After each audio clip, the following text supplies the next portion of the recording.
with the San Antonio game.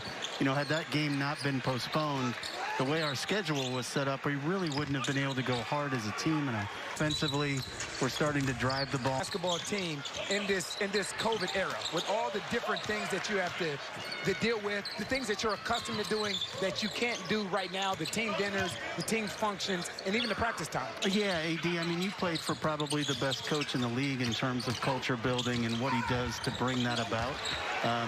Team dinners, you can't really do on the road. In fact, you can't do them at all. They don't want. You also want to stay competitive, but you also know that this isn't your championship window, and you're trying to put something together as far as building culture is concerned. Patient approach with this. Well, I think it's important to be really patient, but I also think it's important to recognize what's unacceptable. Right. You know,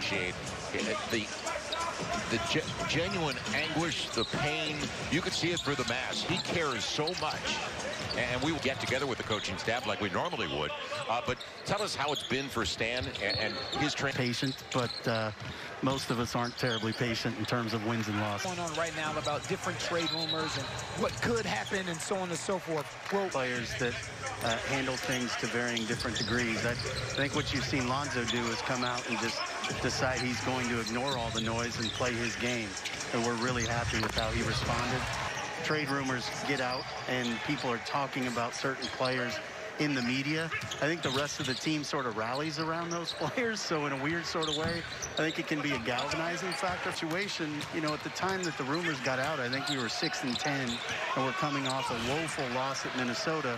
Have people start making calls assuming that you might be bailing out on the season. There's 2 games that separate 7 from 14.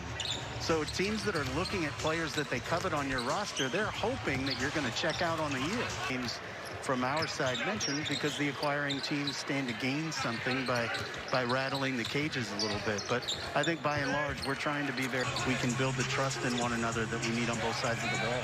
David Griffin with us, Pels Vice President for Basketball Ops. Give us your insight on the development of Nickeil as well as Jackson Hayes, your picks last year. Well, from a minutes perspective, really than he even played last year. Big part of that's because Favors' injury required that we throw Jackson into the fire last year. But we've been really excited with Jackson's development, particularly as a rebound. Defensive rebounding per minute, by way of example, it's radically improved. Coaches have done a fantastic job with him on the defensive side.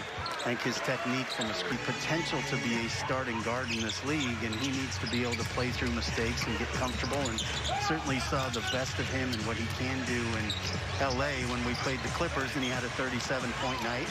And I think maturation for Nickeil. And you talked about Nickeil and Jackson. I've seen a whole lot of Kira Lewis, but and what we've seen thus far, I know me personally, I love his mentality. I love his ability to break down and read defenses. You know, what did you guys see in him that obviously made you draft him at 13? Team from Kira is a burst athletically that is just extremely rare. He's almost impossible to screen on the defensive side. Teams, they have a nice synergy together.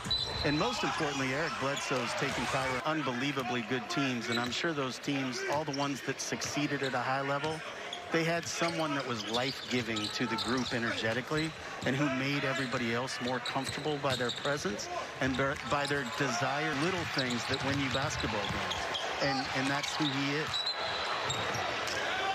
Survived 14 days on the road of not going out of your hotel room at all.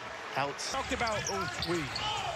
about pace, and we had this conversation a couple days ago, just how difficult it is for a young pitcher where you can get up and down the floor, and it benefits their skill set.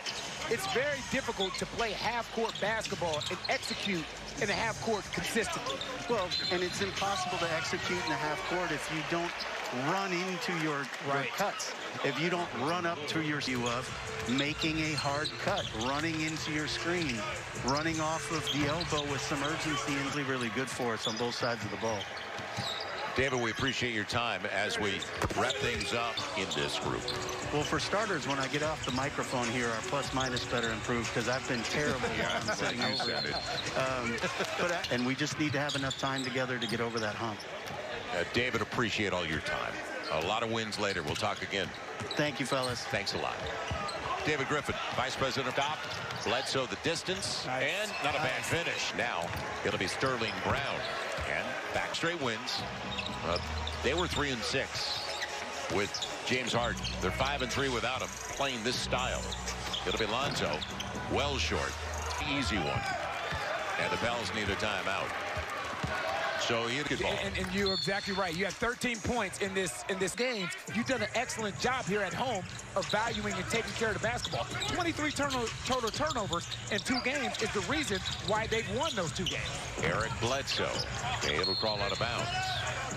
Lonzo had it going from 3, but it's the threes that they were taking. Like you said, a lot of those were really, really good looks and uncontested. Right, and that's not. And now, this is one of those times where you have to put the ball in one of your stars' hands and allow either B.I. or Zion to make the play for against the Milwaukee Bucks. You know, the offense got going because the defense was going. That was an afterthought. Getting stopped.